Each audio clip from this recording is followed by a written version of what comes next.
नमस्कार, सुस्वागतम। बीए द्वितीय वर्ष चतुर्थ सत्र ऐच्छिक हिंदी प्रश्न पत्र क्रमांक 7 आधुनिक हिंदी कविता के अंतर्गत हम कविवर निराला द्वारा लिखित सरोज स्मृति इस कविता का अध्ययन कर रहे हैं। इस कविता के आरंभ से लेकर अंत तक कविवर निराला ने अपने जीवन के विभिन्न प्रसंगों का उल्लेख किया है। इन विभिन्न प्रसंगों का अध्ययन हम उन विभिन्न घटनाओं के माध्यम से कर रहे हैं जिनका अंकन निराला ने इस कविता में किया है। किस प्रकार से सरोज का बचपन, उसका यौवन, विवाह तथा अंत में सरोज की मृत्यु कविवर निराला को पीड़ा से भर देती है। साथ ही किस प्रकार से आजीवन संघर्षरत रहकर उन्होंने अपनी पुत्री सरोज का पालन पोषण किया था, इसका अतिशय वास्तविक वर्णन उन्होंने सरोज स्मृति इस कविता में किया है। सरोज के जीवन से संबंधित एक एक प्रसंग का उल्लेख वे यहाँ पर कर रहे हैं। वे कहते हैं, तू खींची दृष्टि में मेरी छवि, जागा ऊर में तेरा प्रिय कवि। उन्मनन गुंज सज हिला कुंज, तरु पल्लव कलिदल पुंज पुंज। वह चली एक अज्ञात बात, चूमती कोश मृदु नवल गात। देखती सकल निष्पलक नयन, तू समझा मैं तेरा जीवन। सासू ने कहा लख एक दिवस, भैया अब नहीं हमारा बस। पालना पोसना रहा काम, देना सरोज को धन्य धाम। सूचीवर के कर कुलीन लख कर, है काम तुम्हारा धर्मोत्तर। अब कुछ दिन इसे साथ लेकर अपने घर रहो, ढूंढ कर वर जो योग्य तुम्हारे करो ब्याह। होंगे सहाय हम सहोत्साह। इस प्रसंग में कविवर कहते हैं कि तू सौंदर्य की साकार प्रतिमा बनकर मेरी दृष्टि में मेरे ही रूप में उतर आई। मुझ कवि की कल्पना में तेरी छवि समाकर मानो साकार हो उठी। इससे मेरा हृदय रूप कुंज भावनाओं के कलरव से लहलहा उठता था। तेरे सुंदर केशों को चूमकर पेड़ पौधे पत्तों और फूलों की पंक्तियों में एक अनजानी प्रेरणा बनकर तेरे तरुण शरीर को देखते हुए अपलक एकटक नैनों को देखकर जैसे प्रवाहित होने लगी। इन सब से मैंने तेरे जीवन के गरिमा गौरव को भली प्रकार से पहचान लिया। तभी एक दिन सासू माँ ने मुझे लिख भेजा कि भैया सरोज को पालना पोसना अब हमारे वश की बात नहीं रही। वह अब बड़ी हो गई है, तुम्हें कोई कुलीन वर देखकर अब इसका विवाह करना होगा। इसे अपने साथ लेकर कुछ दिनों तक तुम अपने घर रहो। इसी बीच कोई अच्छे और सुयोग्य वर को ढूंढकर सरोज का विवाह कर दो। हम में भी जितना बन पड़ेगा उत्साहपूर्वक इस कार्य में हम तुम्हारी सहायता करेंगे। जो योग्य तुम्हारे करो ब्याह, होंगे सहाय हम सहोत्साह। आगे लिखते हैं, सुनकर गुनकर चुपचाप रहा, कुछ भी न कहा, न अहो न आहा। ले चला साथ में तुझे कनक, जो भिक्षुक लेकर स्वर्ण झनक। अपने जीवन की प्रभा विमल, ले आया निज गृह छाया तल। सोचा मन में हत बार बार, ये कान्य कुब्ज कूल कुलांगार। खाकर पत्तल में करे छेद, इनके कर कन्या अर्थ खेद। इस विषय में बेली में ही विषफल, यह दग्ध मरुस्थल नहीं सुजल। फिर सोचा मेरे पूर्वजगण, गुजरे जिस राह वही शोभन, होगा मुझको यह लोक रीति, कर दूं पूरी गो नहीं भीति। कुछ मुझे तोड़ते गत विचार, पर पूर्ण रूप प्राचीन भार, ढोते मैं हूँ अक्षम, निश्चय आएगी मुझ में नहीं विनय। उतनी जो रेखा करे पार, सौहार्द बंध निराधार। यहाँ पर अपनी पुत्री सरोज के विवाह के पूर्व की घटनाओं का स्मरण कर कविवर निराला कहते हैं कि सासू माँ की इन बातों को सुनकर, उनके विचारों को सुनकर मैं चुप रहा। मैंने न हाँ में उत्तर दिया और ना ही ना कहा, कुछ भी न कहा, न अहो न आहा। जैसे किसी भिखारी को सोना मिलने पर वह उसे चुपचाप लेकर चल देता है, उसी प्रकार से मैं तुम्हें अपने साथ लेकर चल दिया। मुझे ऐसा लगा कि जैसे तुम्हारे रूप में निर्मल प्रकाश की एक ज्योति को मैं अपने घर ले जा रहा हूँ। मैंने दुखद मन से तुम्हारे विवाह के विषय में सोचा कि वह कान्यकुब्ज जाति या वंश के ब्राह्मण, जो वास्तव में अपने कुल को आग लगाने वाले कलंक है, ये लोग जिस पत्तल में खाते हैं उसी में छेद करते हैं, अर्थात सहारा देने वाले को ही ये हानि पहुंचाते हैं। इनके हाथों में कन्या सौंपने का अर्थ दुख को ही गले लगाना है। जिस प्रकार जहर की बेल में जहरीला फल ही लगा करता है, उस प्रकार से इन कान्यकुब्जों के विषय वासनापूर्ण व्यवहार भी विषैले और विनाशक ही हुआ करते हैं। इनके वंश में जल रहे रेगिस्तान के समान है, जहाँ शांति का जल कतई नहीं है। इसके बाद मैंने फिर सोचा, जिस रास्ते पर मेरे पूर्वज चले हैं उसी पर चलना मेरे लिए भी शोभनीय होगा, परंतु परंपरागत पुराने तथा रूढ़िवादी विचारों को तोड़ने से मैं डरता नहीं हूँ।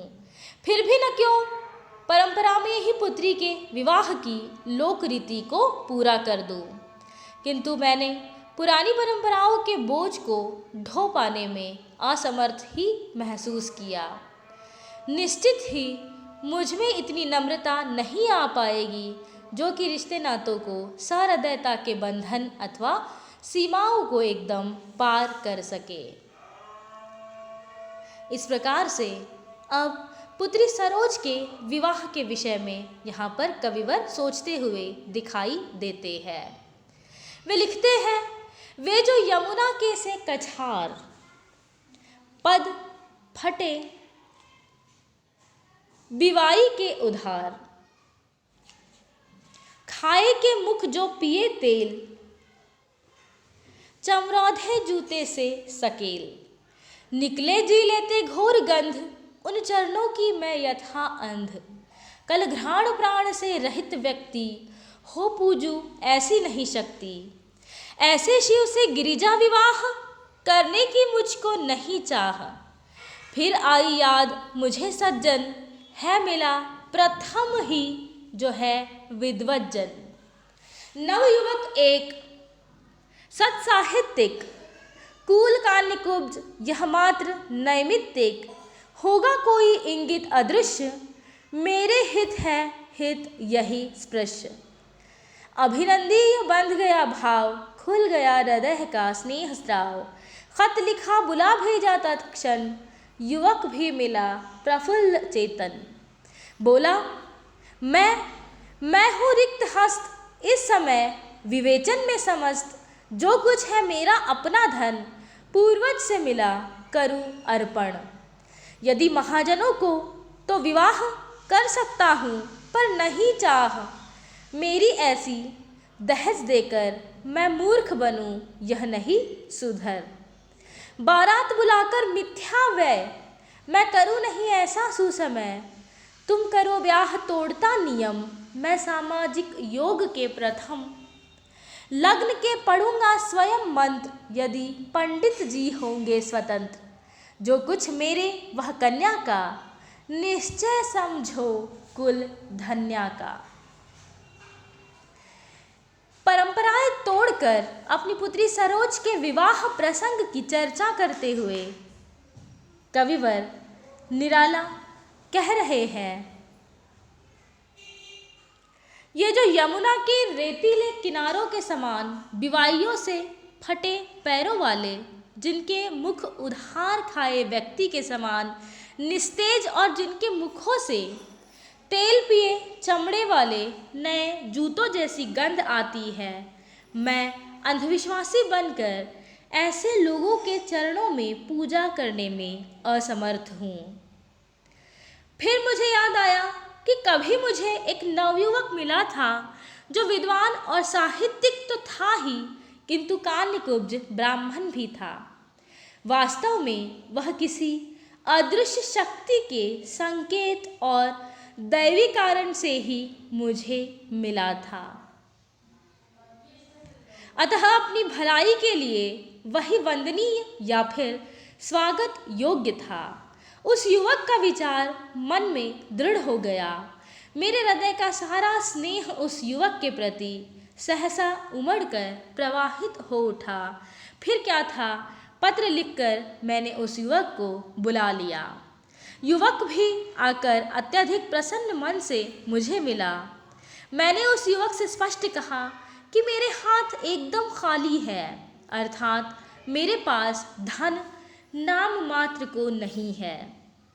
अतः तुम्हें देने के लिए मेरे पास कुछ भी नहीं है। हाँ, पूर्वजों से प्राप्त मेरा जो अपना धन है वह मैं तुम्हें अवश्य ही अर्पित कर सकता हूँ।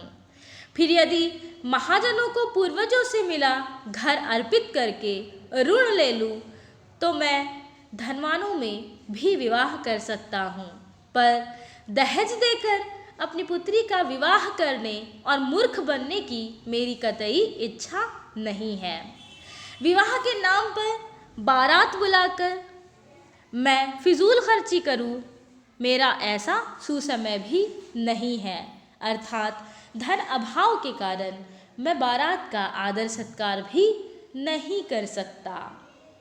तुम मेरी बेटी से यदि विवाह करो तो मैं समाज के उन सभी नियमों को, उन सभी परंपराओं को तोड़ने के लिए तैयार हूँ। यदि पंडित लग्न के मंत्र पढ़ने से इनकार कर देंगे तो मैं स्वयं उन मंत्रों को पढ़ूंगा। याद रखो, जो कुछ भी मेरा या मेरे पास है वह सब कुछ धन्या सरोज का ही है, यह तो निश्चित है। इस प्रकार से पुत्री सरोज के विवाह के विषय में यहाँ पर कविवर निराला चर्चा कर रहे हैं। एक ऐसे युवक की तलाश में वे हैं जो विद्वत्ता के रूप में अति गुणवान हो, जो सच साहित्यिक हो, साहित्यिक संगतों में जो बैठता हो। ऐसे युवक के साथ वे अपनी बेटी का ब्याह करने के इच्छुक है, किंतु अपनी आर्थिक विपन्नता को भी वे उस युवक के सामने अभिव्यक्त करते हुए दिखाई दे रहे हैं। आगे लिखते हैं, आए पंडित जी प्रजावर्ग, आमंत्रित साहित्यिक ससर्ग। देखा विवाह आमूल नवल, तुझ पर शुभ पड़ा कलश का जल।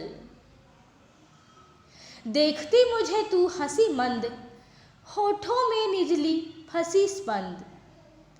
ऊर में भर झूली छवि सुंदर, प्रिय की शब्द श्रृंगार मुखर। तू खुली एक उच्छ्वास संग, विश्वास स्तब्ध बंध अंग अंग। नत नैनों से आलोक उतर, कांपा अधरों पर थर थर थर। देखा मैंने वह मूर्ति धीती, मेरे वसंत की प्रथम गीति। श्रृंगार रहा जो निराकार, रस कविता में उच्छ्वासित धार। गाया स्वर्गीय प्रिया संग, भरता प्राणों में राग रंग। अर्थात, हे पुत्री, तेरे विवाह लग्न के मंत्र पढ़ने के लिए पंडित जी भी आ गए हैं। अन्य आमंत्रित साहित्यिक मित्रगण एवं दूसरे लोग भी प्रसन्नता से मुस्कुरा रहे हैं।